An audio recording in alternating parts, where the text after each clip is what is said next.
অযোধ্যাৰ ৰাম মন্দিৰৰ শ্ৰীৰামৰ মূৰ্তিত জিলিকিল অসমৰ মুগা আৰু এৰী।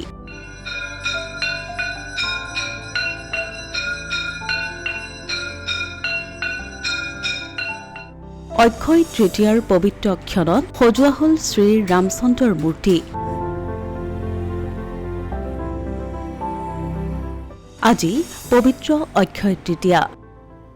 প্ৰতিবছৰে বহাগ মাহৰ শুক্লা তৃতীয়া অৰ্থাৎ শুক্লপক্ষৰ তৃতীয়া তিথিত অক্ষয় তৃতীয়া উদযাপন কৰা হয়। বিশ্বাস কৰা হয় যে ভগৱান বিষ্ণুৰ ষষ্ঠ অৱতাৰ ভগৱান পৰশুৰামৰ এই দিনটোত জন্ম হৈছিল। এই দিনটোত মাতৃ গংগাও পৃথিৱীলৈ নামি আহিছিল আৰু দ্বাপৰ ত্ৰেতা যুগৰ আৰম্ভণিৰ গণনা এই দিনটোতেই আৰম্ভ হয়।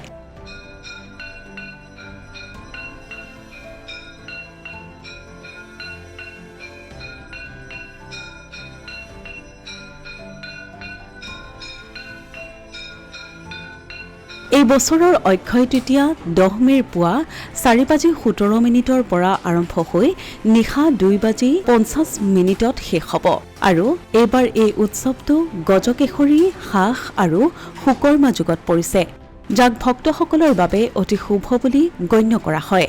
লগতে ক্ৰেতাসকলৰ বাবেও শুভ বুলি গণ্য কৰা হয়। জনবিশ্বাস অনুসৰি এই তিথিত কোনো কাৰ্য কৰিলে অনন্ত কাললৈ অক্ষয় অৰ্থাৎ ক্ষয় নহয়। আজিৰ এই দিনটোত উপাসনা কৰিলে মহাদেৱৰ আশীষেৰে ধন্য হোৱাৰ উপৰিও ধনৰ অধিষ্ঠাত্ৰী দেৱী লক্ষ্মীৰ সুদৃষ্টি সম্পন্ন হৈ ভক্তৰ ধনৰ গৰাকী হয় বুলিও জনবিশ্বাস আছে।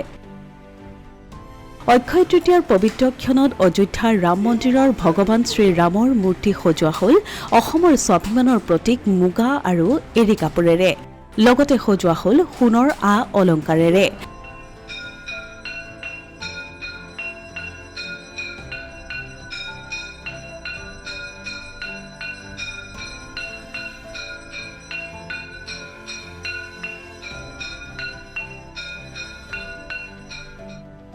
অসমৰ মুখ্যমন্ত্ৰী ডক্টৰ হিমন্ত বিশ্ব শৰ্মাই সামাজিক মাধ্যমযোগে শ্বেয়াৰ কৰিলে এই ফটো। অক্ষয় তৃতীয়াৰ পবিত্ৰ ক্ষণত অযোধ্যাৰ ৰাম মন্দিৰলৈ ভক্তসকলে আগবঢ়ালে ফল-মূল। লগতে এই পবিত্ৰ দিনটোতেই ভক্তৰ বাবে মুকলি কৰা হ'ল কেদাৰনাথ মন্দিৰৰ দুৱাৰ, যাৰ বাবে ভক্তসকলৰ মাজত এতিয়া উখল-মাখল পৰিৱেশ। কেদাৰনাথ দৰ্শনৰ বাবে মন্দিৰত ভিৰ কৰিছে অগণন ভক্তই। Asomiya Pratidin digital desk.